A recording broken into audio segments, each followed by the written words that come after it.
ছোট লোকের বাচ্চা ফকিন্নি কোথাকার যেন জীবনে চোখে দেখিস না ফ্রুটস। এই মাসে এসে খাওয়া দাওয়া শুরু হয়ে গেছে। ছোট লোক কোথাকার, তুমি তো মাইরেই ফেলবো আজকে।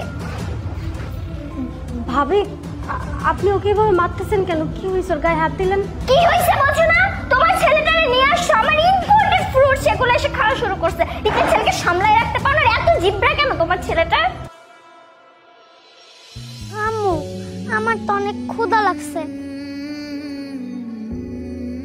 আপু আমার কাছে তো টাকা পয়সা কিছু নাই, তুমি তো জানো। তোমার মামার বাসায় গেছিলাম কয়েকদিন থাকার জন্য, কিন্তু হঠাৎ করে এভাবে বের হয়ে আসতে হবে আমি তো বুঝিনি। একটা কাজ করো, চলো আমরা ওই বেঞ্চে গিয়ে একটু বসি, তাহলে কিছুটা ভালো লাগবে।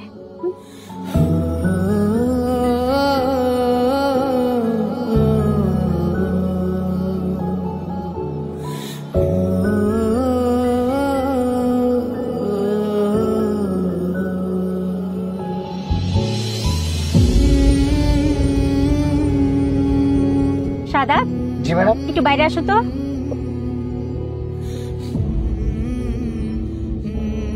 দেখো ওদিকে তাকায়। নাও এই টাকাটা ওদেরকে দিয়ে আসো, যাও।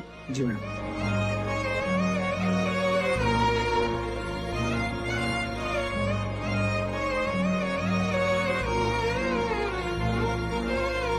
আপা, আপনাকে আমার ম্যাডাম 500 টাকা দিয়েছে, নেন এটা রাখুন। টাকা? আপনি আমাকে টাকা দিচ্ছেন কেন?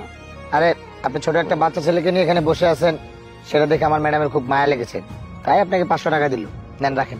শুনুন ভাইয়া, আপনার কোথাও ভুল হচ্ছে। আমরা ভিক্ষুক না। হ্যাঁ আমরা গরিব, কিন্তু ভিক্ষা করি না। তাহলে টাকাটা নেবেন না? না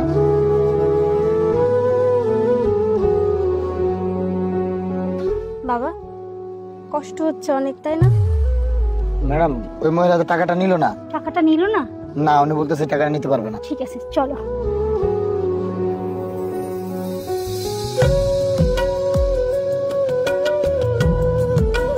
আর একটু কষ্ট করো, একটু পরেই মা তোমাকে খাবার কিনে দিবে।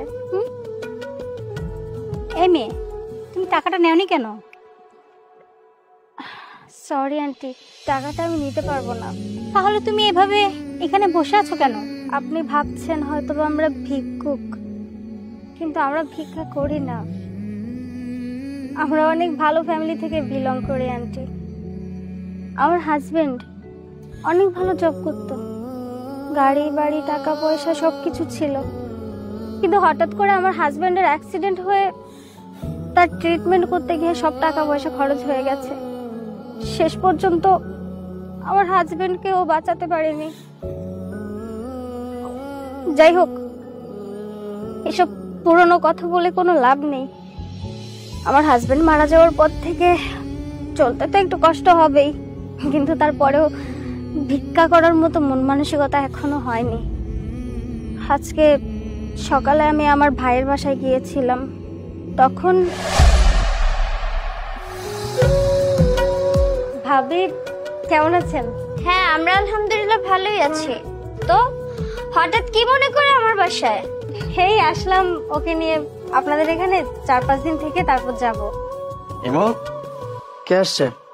কে আবার? তোমার আদরের ছোট বোন আসছে। বনে তুই? হ্যাঁ ভাইয়া, আজকে হঠাৎ করে ঘুরতে ঘুরতে চলে এলাম। তুমি তো জানো ওর আর আমার থাকতে খুবই বোর লাগে, তাই ভাবলাম যে এখান থেকে ঘুরে গেলে হয়তো আমাদের ভালো লাগবে, আর এই জন্য চলে আসলাম। আসছিস ভালো হয়েছে, সেটা বড় কথা না। অ্যাটলিস্ট জানাবি তো নাকি বাসায় আছি নাকি নাই, এসব কিছু জেনে তারপরে আসতে হয়। আসলে ভাইয়া তোর সাথে আমার কিছু কথা ছিল, এই জন্যই আর কি আসা। ওকে, কথা বলবি, ফোন করলেই হয়েছে তো। আচ্ছা ঠিক আছে, চলেই আসছিস, আয় ভেতর আয়।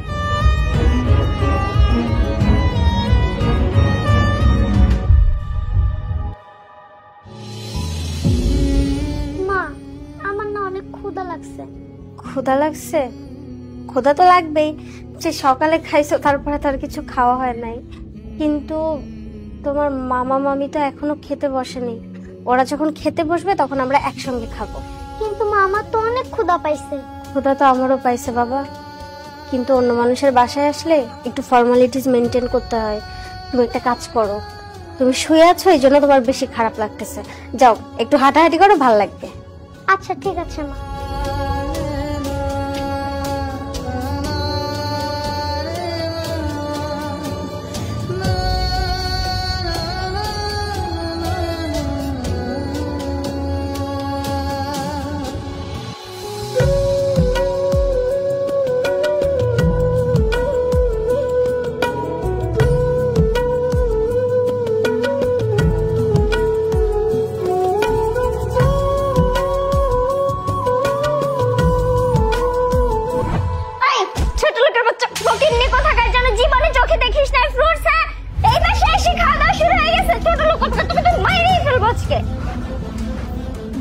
ভাবি আপনি ওকে এভাবে মারতেছেন কেন? কি হয়েছে? ওর গায়ে হাত দিলেন? কি হয়েছে বোঝো না?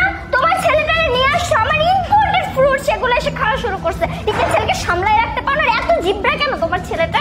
আমার এত চিৎকার করতেছো কেন তুমি? চিৎকার করবো না, তোমার এই যে বোন আসছে দেখো, আমার ইম্পোর্টেড ফ্রুটস এত কষ্ট করে দেশের বাইরে থেকে তুমি নিয়ে আসো, সেই ফ্রুটসটা খেয়ে দেখ কি করে ফেলছো। এখন কি এই ফ্রুটসটা খাওয়া যাবে? আর আমি এই ফ্রুটসগুলো দিয়ে ডায়েট করি, তুমি বলো। সিয়াম, এটা তুই কি করছিস? হ্যাঁ, এই ফ্রুটটা তুই কিভাবে খাইলি? এই ফ্রুটের দাম জানিস তুই? ইম্পোর্টেড ফ্রুটস আমি কত টাকা দিয়ে এগুলো কিনে নিয়ে আস, আর সেটা এইভাবে নষ্ট করে ফেললি। ভাইয়া তোমরা এমন ব্যবহার করতেছো কেন? কি এমন করছে? ক্ষুধা পাইছে, একটা ফ্রুটস বের করে খাইছে, এটা নিয়ে এত সিন ক্রিয়েট করার কি হলো আমি বুঝতে পারতেছি না। এই ঢং কম করবা। এই সিনক্রেটের কি দেখছো তুমি? সিনক্রেট করবো না। ফার্স্ট অফ অল তুমি উইদাউট পারমিশন আমার বাসায় চলে আসছো, তোমার ছেলে আমার ফ্রিজ থেকে খাবার তুলে খাইতেছে, আবার বলতেছো কেন সিনক্রেট করতেছি। তো সিনক্রেট করবো না কি করব? এরকম ছেলে কেন জন্ম দাও আমি তো সেটাই বুঝি না। বুঝতে পারছি ভাবি, আমরা যে আসলে আপনাদের বাসায় আসছি এটা আপনাদের ভালো লাগেনি, পছন্দ হয়নি, এই জন্য এমন ব্যবহার করতেছেন, তাই না? আপনারা যে এরকম ব্যবহার করবেন আগে জানলে কখনোই আসতাম না। ভাইয়া সকালে আমরা খেয়ে বের হয়েছি বাসা থেকে, বাচ্চা ছেলে, ও তো ক্ষুধা লাগবে এটাই স্বাভাবিক। আমার পর্যন্ত ক্ষুধা পেয়ে গেছে, আর ও আমাকে একটু আগে বলতেছিল যে মা আমার ক্ষুধা লাগছে। ক্ষুধার জ্বালা সহ্য করতে না পেরে ফ্রুটটা খেয়ে ফেলছে, কিন্তু এটা নিয়ে যে তোমরা এমন করবে আমি একটু বুঝতে পারিনি। তোমার ভাই তোমার জন্য লাখ লাখ টাকা ইনকাম করে এখানে বসে আছে না, তোমরা আসিবার তোমাদেরকে আমরা প্লেট ভরে ভরে খাবার দিব, এত খাওয়ার নোলা কোত্থেকে আসে বলো তো? বুঝতে পারছি, আসলে আমার বোঝায়ও ভুল ছিল। মানুষ বিপদে পড়লে সবাই তাকে অবহেলা করে, এটা আমি না ভেবে চিন্তে এখানে হঠাৎ করে চলে আসছে। এসব বোঝা না বোঝার তো কিছু নাই। এখানে তোর ছেলে একটা অন্যায় করছে, কোথায় তুই তাকে শাসন করবি সেটা না করে উল্টো আমাকে ব্লেম দিচ্ছিস। তোর ভাই নাকি তোর সাথে খারাপ করে ফেলছে। দেখ এসব নাটক আমার সামনে করিস না, একদম করিস না প্লিজ। আরে বাদ দাও তো, এত কথা বলে কোনো লাভ নাই। শোনো, একদম ডিরেক্ট সাফ সাফ একটা কথা বলে দিতেছি, ভালো মতো আমার বাসা থেকে বের হয়ে যাও। আর হ্যাঁ, নেক্সট টাইম কখনো তুমি আর এই তোমার ছেলে আমার বাসার দুয়ারে পাও রাখবা না, তাহলে কিন্তু খুব খারাপ হবে। বাইরে হও। জানা কি বলছো শুনিসনি?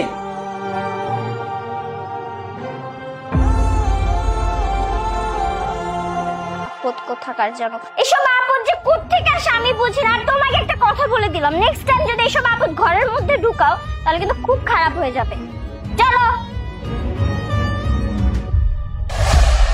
আসলে যখন খারাপ সময় আসে তখন সবাই অবহেলা করে। আমার নিজেকে নিয়ে একটুও খারাপ লাগে না, কিন্তু আমার বাচ্চাটার মুখের দিকে তাকালে আমার বুকটা পুরো ফেটে যায়, সহ্য করতে পারি না। আচ্ছা, তোমার ভাই কি করে?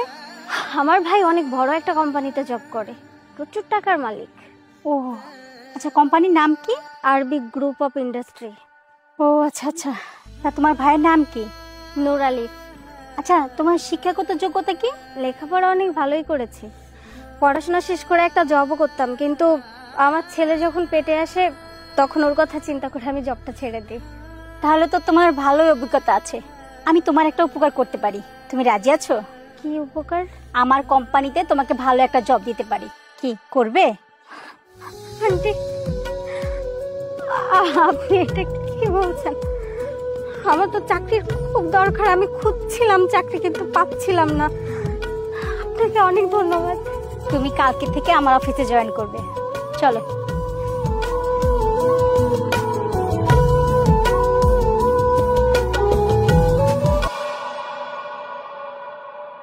আলিফ, তুমি যেভাবে কাজ করতেছো আমার খুব ভালো লাগতেছে। তুমি যদি এভাবে কাজ করো তাহলে আমাদের কোম্পানিটা অনেক দূর এগিয়ে যাবে। কিন্তু তোমার একটা জিনিস আমার ভালো লাগে না, তুমি তোমার পদবি নিয়ে খুব অহংকার করো। আমি অনেকের কাছে শুনি, কিন্তু কেন? না না ম্যাডাম, এমন তো কোনো কিছু না। আমি কেন অহংকার করতে যাব? আমি যতটুকু অর্জন করছি এটা আমি আমার নিজের যোগ্যতায় অর্জন করছি, আমার কাজ দেখিয়ে অর্জন করছি। এটা নিয়ে অহংকার করার তো কিছু নাই। আমি বুঝতে পারছি ম্যাডাম আপনাকে এসব কে বলছে। ম্যানেজার সাহেব, তাই না? দেখুন ম্যাডাম, ম্যানেজার আমাকে একদমই সহ্য করতে পারে না। এই যে আমি ভালো কাজ করতেছি, আপনার কাছে প্রশংসা পাচ্ছি, এসব কিছু ওনার একদমই সহ্য হয় না। That's why. আচ্ছা বাদ দেন সেসব কথা।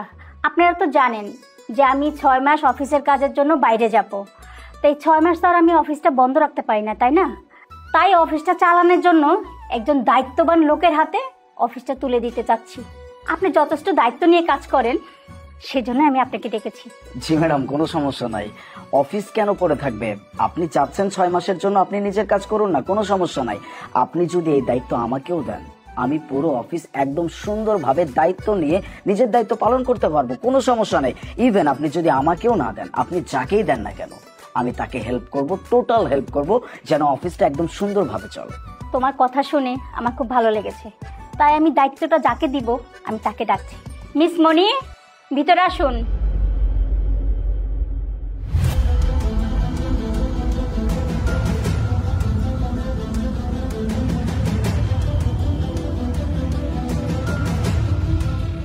আলিফ, তোমরা তো জানো আজকে 6 মাস ধরে মনি নামে একজন আমাদের কোম্পানির বড় বড় ডিলগুলো হ্যান্ডেল করছে, কিন্তু উনি কখনো আমাদের অফিসে আসেনি। এই কারণেই তোমরা তাকে কখনো দেখোনি। উনি সে মনি। মনি, তুই? আপনি কার সাথে তুই বলে কথা বলছেন? আমি আপনার ম্যাম হই, আপনি করে সম্বোধন করুন। Sorry ma'am. আলিফ, তোমাদের যে কি সম্পর্ক সেটা আমি জানি। তুমি যে 6 মাস আগে ওকে বাড়ি থেকে বের করে দিয়েছিলে, সেদিনই প্রথম ওর সাথে আমার দেখা হয়েছিল, আর সেদিনই ওকে আমি আমার অফিসে চাকরি দিয়েছি। আচ্ছা যাই হোক, তোমরা কথা বলো, আমার ফ্লাইটে দেরি হয়ে যাচ্ছে, আমি উঠি।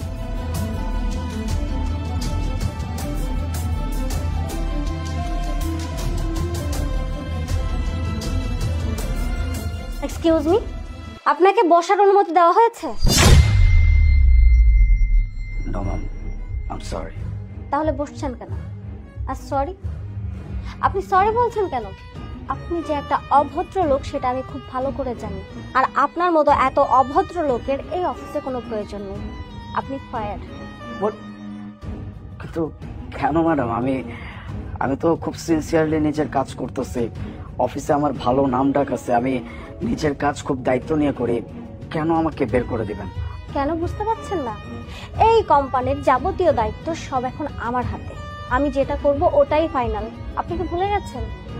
আপনার বাসায় আমি আমার ছেলেকে নিয়ে গিয়েছিলাম, আমার ছেলেটা সারাদিন না খেয়েছিল, একটা ফ্রুট খেয়েছিল, সেটা নিয়ে আপনি আর আপনার ওয়াইফ কি পরিমাণ বাজে ব্যবহার করেছিলেন আমাদের সাথে। শেষ পর্যন্ত বাসা থেকে ঘাট ধাক্কা দিয়ে আমাদেরকে বের করে দিয়েছিলেন। সারাটা দিন না খেয়ে আমি আমার ছেলেকে নিয়ে রাস্তায় রাস্তায় ঘুরেছিলাম। ওই দিনটার কথা মনে পড়লে আজও আমার বুকটা কেঁপে ওঠে। আমার ছেলের জন্য কষ্ট হয়, কি পরিমাণ খিদের যন্ত্রণা সেদিন ভোগ করেছিল ও। যে লোকটা আমার ছেলেকে কষ্ট দিয়েছে, আমার ছেলেকে খিদের যন্ত্রণা দিয়েছে, তাকে তো আমি আমার অফিসে জব দিব না। বের হয়েছে।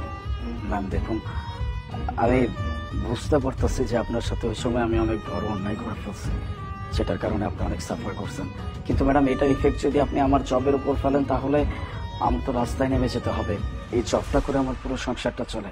ম্যাডাম প্লিজ, আপনার কাছে হাত জোর করে বলতেছি, আমার জবটা কেড়ে নেবেন না। কথা কম বলুন, আমি যে ডিসিশন নিয়েছি এটাই ফাইনাল। বের হয়েছে।